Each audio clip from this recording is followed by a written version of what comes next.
So that, it is that real connection between what's its value and how can we hold back, and what's the human values that we have to retain that are important.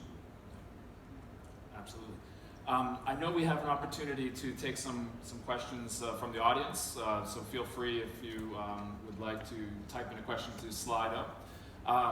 But just in terms of what is possible bringing technology into the equation, we've talked about training through VR and immersive learning.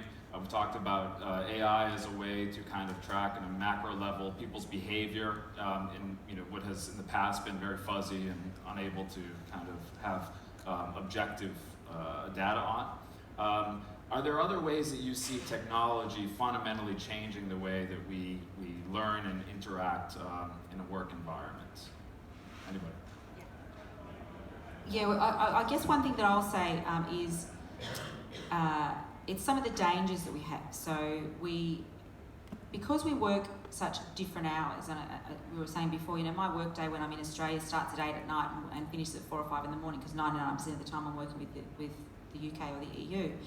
But one of the things the challenges, the things that I've found in my work environment is the need for instantaneous responses. So the way we use technology now, using email, messaging, text, WhatsApp, and so forth, we send a message, we automatically assume the person on the other end is able to, is in the frame of mind, is not fatigued, all those sort of things, and will instantly respond. Now, there's a difference between responding and reacting. So I think there's some things that we need to look at in terms of what those dimensions are.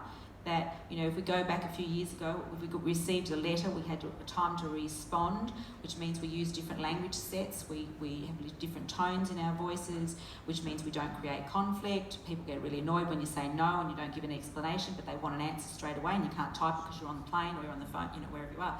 So they're the sorts of things that we need to be mindful of, and when we're talking and using those engagement tools, that we need to remember the human element of it. So next time you do get a message, just think, well, that person hasn't responded. I prefer to get a good response rather than a reaction. So I think there's some of the things that we need to be cautious of, but certainly embrace at the same time. So I'm all over it, right?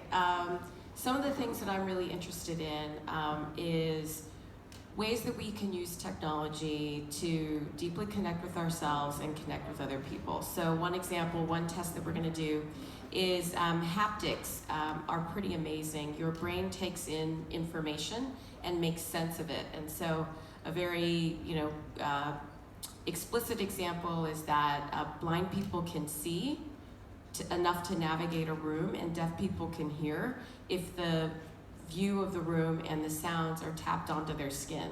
And so on teams, whether they're distributed or together, there's a storming, norming, forming process. I think that we can use biosignals, your biodata, which reflects your psychological state.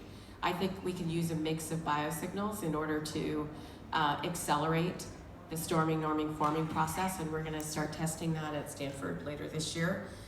There's some fun things that are a little bit invasive but interesting. Like there's a product called Empath, which is taking it's listening to the words in a meeting, and when it starts to get aggressive, or when it starts to get covert, the lighting in the room, because it's been connected to a hue system, starts to change.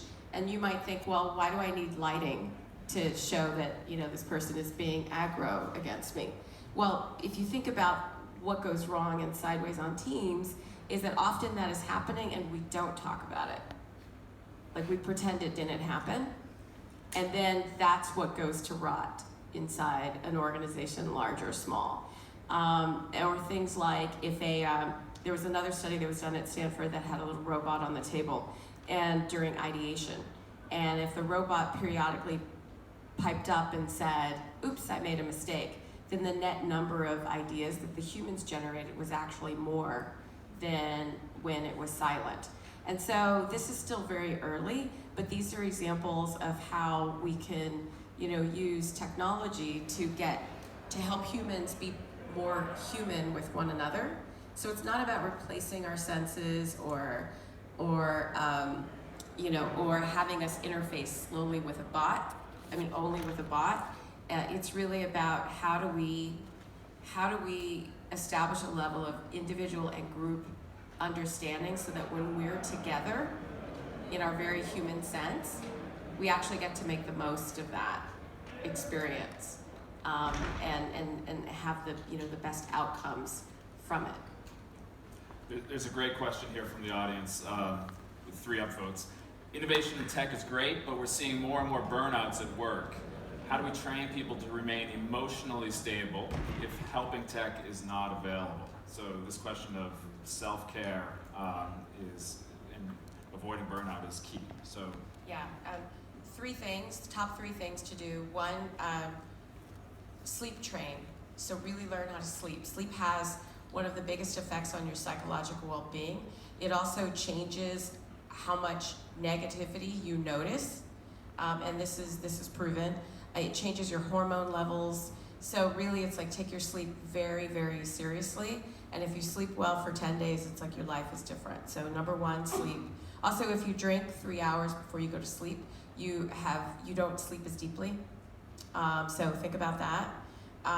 Another thing is meditate. Get a meditation practice. It's the easiest thing. You can do it without technology. It's fundamentally one of the most important things that you can do, because it's the beginning of deeply connecting to one itself and understanding that just because you have an angry thought, it doesn't make you an angry person, and starting to have that distance. And then the last thing is to understand that you're on the hero's journey.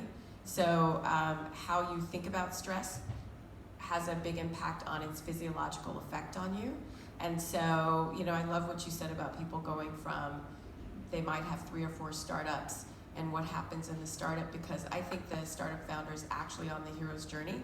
And if you are simultaneously meditating or doing things that allow the rejection and the hardship to actually deconstruct your ego, then you can make building a startup one of the most spiritual things that you can do.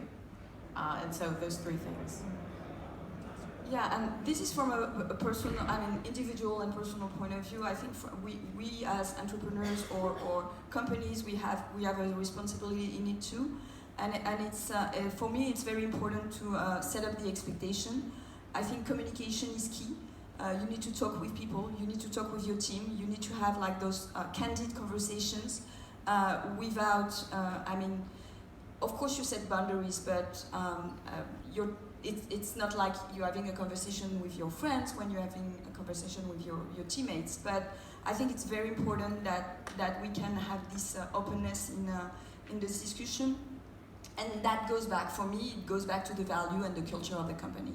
So if people works with you, understand which values you are running in the company, what culture you want to extend, then it's much easier for them also either to cultivate these personal things and also to share any moment where they feel like, wow, I'm of the age and I really need to have a conversation. I sort of like to bring things down to a really practical and tangible purpose, and I think that I like to think that if you can't measure something, you can't do something about it either. So I like to think in terms of a preventative way, and I'll just use it as an example. A number of years ago, I was engaged in an external study program. I was heading into study medicine, and most people, the individuals in this program, were studying very late at night. So the university involved decided that they needed to proactively look after the mental health and the well-being of the participants. And there was a reason for it. They wanted them to engage and to complete their studies, and they wanted them to have, sustainable lives. So the minute we used to log on, there was just a tag ball. It was one word. You're only given an opportunity. You couldn't get past it. Everybody had to do it. So how was your day? I can't remember the exact question, but something like, how was your day? You gave one word. The words that we gave and the tone that you gave meant that it actually caused in behind the scenes an interactive process. So if you said stressed, for example, a physical team that sat in behind it would look at it and say, stress, what are they stressed about? They would look at, for example, were they late with their assessments, were they late with their assignments, were there any issues that were involved, and they proactively got involved with the individual at a personal level. It's just a tag ball, that's all it was, something as simple as putting a word in. So I think there's 2 key parts, exactly what you said, in the sense that we need to have some open conversations. entrepreneurs are always really good at being happy and bright and bubbly, and this is fantastic and wonderful, but knowing we sit in behind it, we have some really stressful days where we think, God, I don't want to get out of bed today because I just don't know how I'm going to get through today. So I think open and honest conversation is really, really important, and at these events where we truly can engage with other entrepreneurs who've experienced those things, because until we say it, we can't do anything about it. Until we acknowledge it, we can't do anything about it. When we're stressed financially because we can't get capital, and we're thinking, I don't know how I'm going to get through, I don't know how I'm going to pay my bills, those sorts of things. I think that there's an element we have to have open and honest conversation, because until we can say it and do it and measure it, we can't do anything about it. And we can engage with technology to do that and do it proactively. It's just no different than going and having a test for, cancer or whatever. We have to test our mental health and measure it so we can do something about it. So I think that's really important. Fantastic.